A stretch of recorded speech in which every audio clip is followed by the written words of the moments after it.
All right, it's a new day. Got today off of work. Decided to work on my car before I go in and start studying for my test here soon. My goal for today is to get the speedometer, get the gauges out, get the radio out, get the heater controls out. I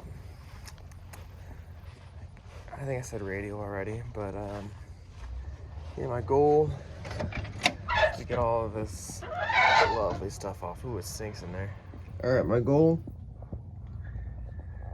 get the gauges out, all the switches out, ignition, key ignition, radio, a little cigarette lighter there. That's the goal for today before I go inside. So, never done this before on a car like this, so we'll figure it out. Well, before I decided to see if I can get some lights to turn on my car, maybe the windshield wipers to move or something, but I had no luck.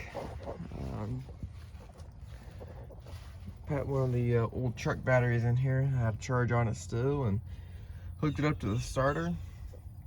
And the negative, I should have to go over to the hood latch. Not a very good ground, but there's a good amount of stuff missing, like the alternator / generator, and the voltage regulator is missing.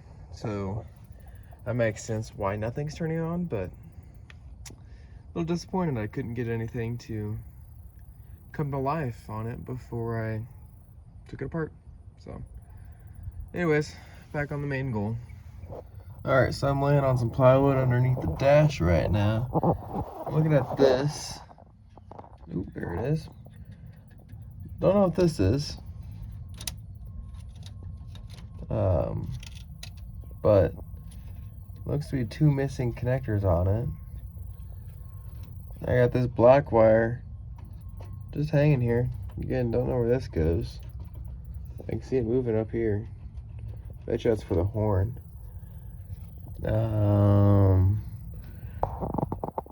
Heater controls broken. Only this one works here if it focuses. Only that one works. And also notice that they put aluminum foil in as a fuse at one time. Talk about unlimited amps. So, I guess nothing would turn on because there's no fuses in it. Cool. But kind of looking around at the wiring in here. There's a big old plug here. Don't know where this goes. I have no idea where any of this stuff goes. I am kind of thinking that this dash will come out, but I'm not too sure yet. At least this bottom panel might come off, like this bottom panel here might come off. Again, I don't know. But yeah, let's see what I can get into here, what kind of trouble I can get into. All right, I figured out how to take the gauges out of the car, basically. You gotta lay on your back underneath on this plywood, and there's gonna be 2 screws for each section. So these are the 2 for the clock and the gas gauge. So there's a screw here, and for the big one, same thing on the other side, and it's just mirror image. And they still won't come out when you take the screws out, because up underneath, I don't know if you'll be able to see it. See that 7/16 inch screw right there, right above the speedo cable? Got to take those out. There's 3 of them, 1 for each section of the gauges. Once you take those out, I was able to use a fingers in the way. Long extension with the battery ratchet. And once you get that out, you should be able to just pull the gauge out, just like that. And looks like you just have to unhook. Oh, my clock was never.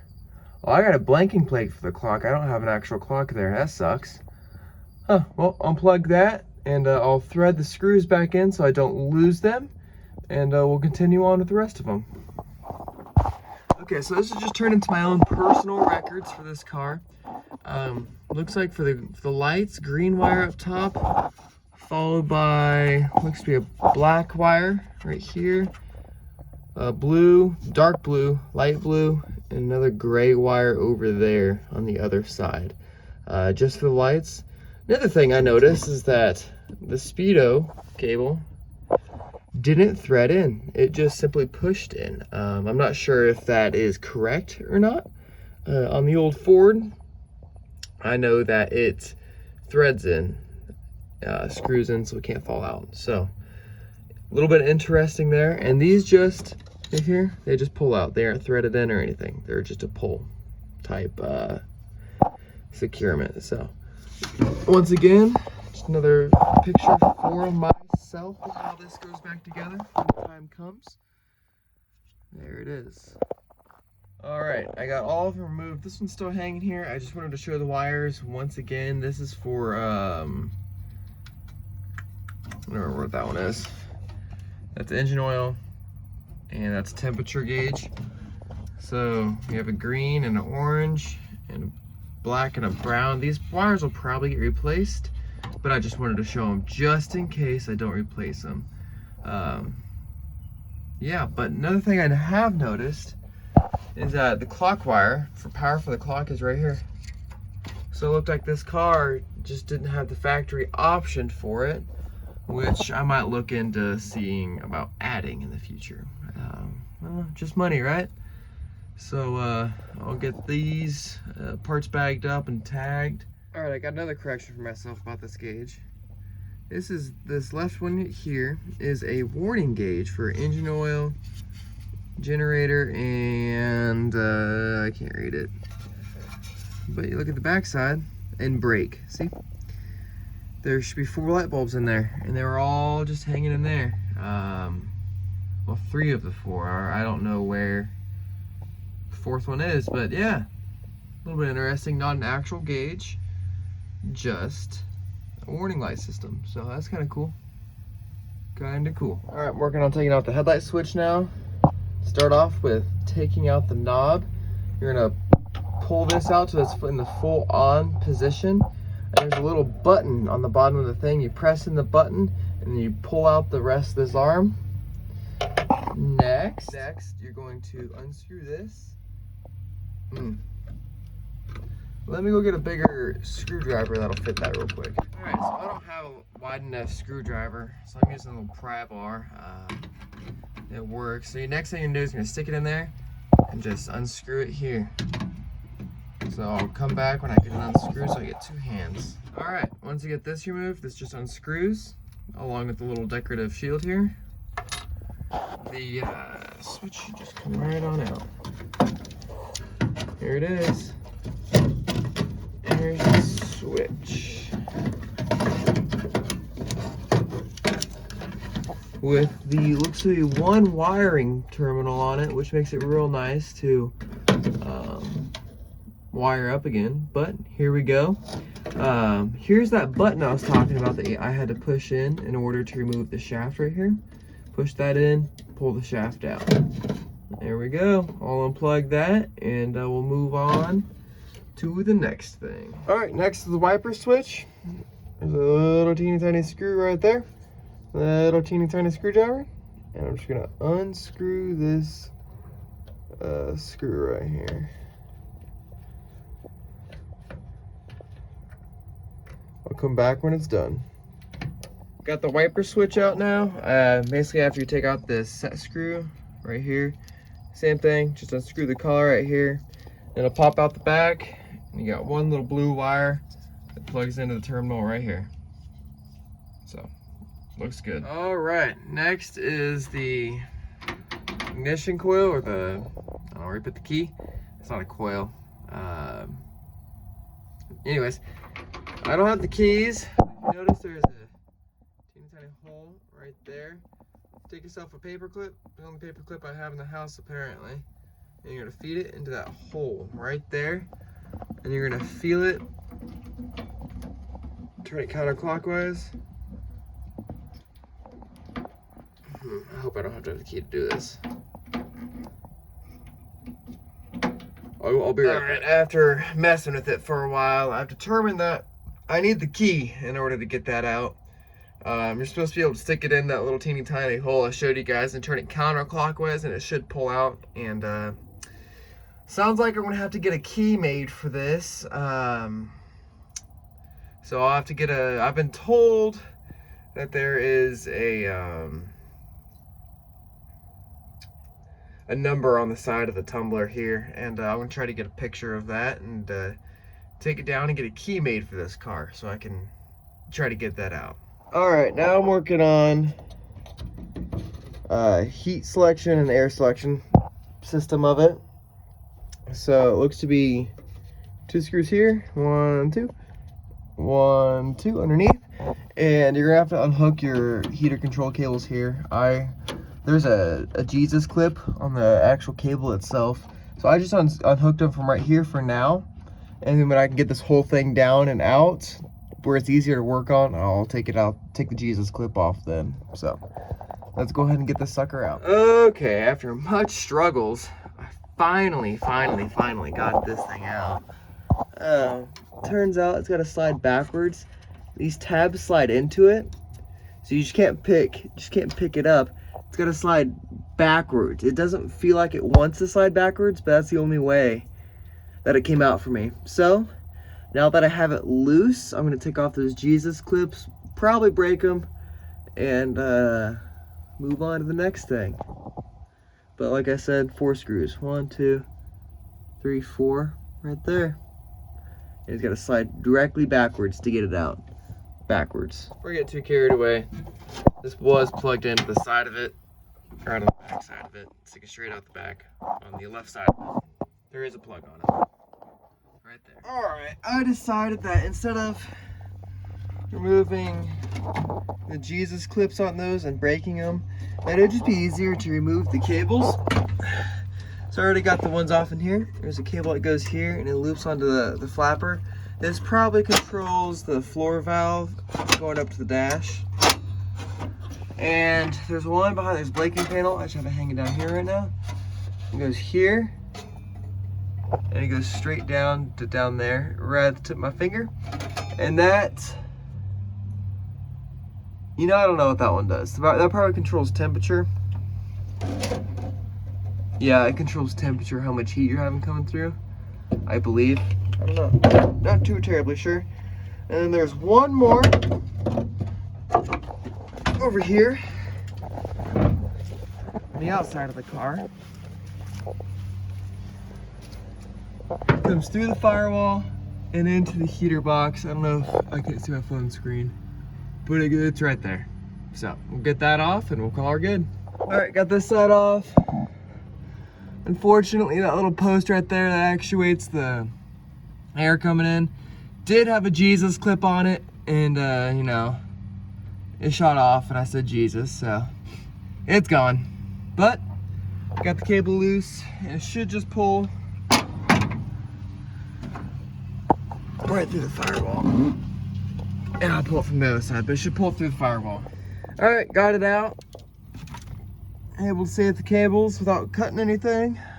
I'm happy about that. Turns out this is the on-off switch for the fan blower motor, and the knob is gone. That's a feels bad moment. I don't know if I can find a new one of these switches, or if I'm gonna have to buy a whole new assembly. If I get a whole new assembly, I'm gonna get the deluxe one that has air conditioning controls. So, we'll put the screws back in it that I took out, and we'll bag and tag it, put it on the shelf. All right, next I'm going to the cigarette tray with a little lighter in it. There's 2 screws, one on each side right there. There's 2 underneath right there. Take those out and it should come on right on out. Let's give that a shot. All right, so I already got 1 screw out here. Let's go ahead and get the other one out.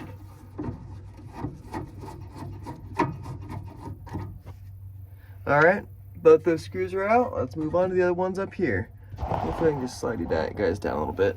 I think I'm going to use the battery ratchet for that because I'm lazy and I have it. So, put a Phillips and battery ratchet. and spin that thing out.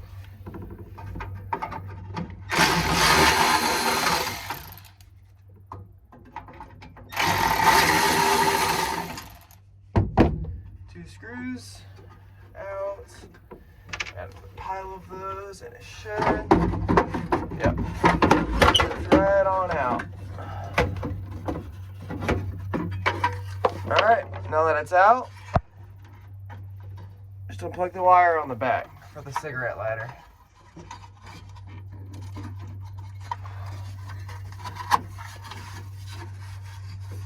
I got a tool for this. These panel tools used to remove plastic clips in your newer cars. Are great for getting connectors off because you can get underneath and just lift them up without breaking them. This is a snap-on one. You don't have to have a snap-on one. I think Harbor Freight sells two different kinds. One's a plier kind and one's just like that. I have both of those. I highly recommend not the plier kind though, if you guys are looking into getting something like that.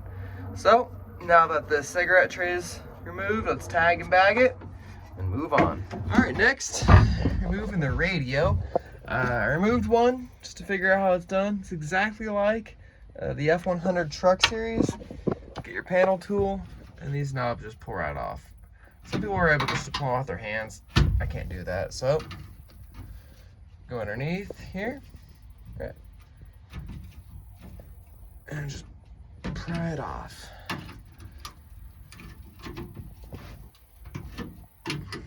Work it. I'll be right back. All right, once you get both knobs off, these little dust shields right here should just pull off. They're probably keyed how they come off, I'd guess. Oh, that one's stuck. This one comes right off though. Sorry, the little retaining clip for the radio knob was still on the knob, so that's why I was unable to get this sucker off. Now that both are off, I don't know where the second one went right now, but oh, it's still up here. It should come off. Okay, no, it ain't moving. There we go. There we go. Put that to the side. Next, grab a wrench or a socket. Take that off, which I should have one right here. It's a 5/8. Put this on a socket, on a ratchet, which I have. The little bag I brought out here. And here we go. And it's really hard with one hand. And the off. There we go.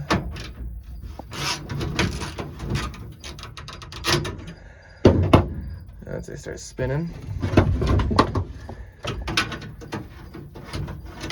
spin it off. It's been a perfect job for battery ratchet, but you know what? Didn't grab it this time, and I'm paying the price.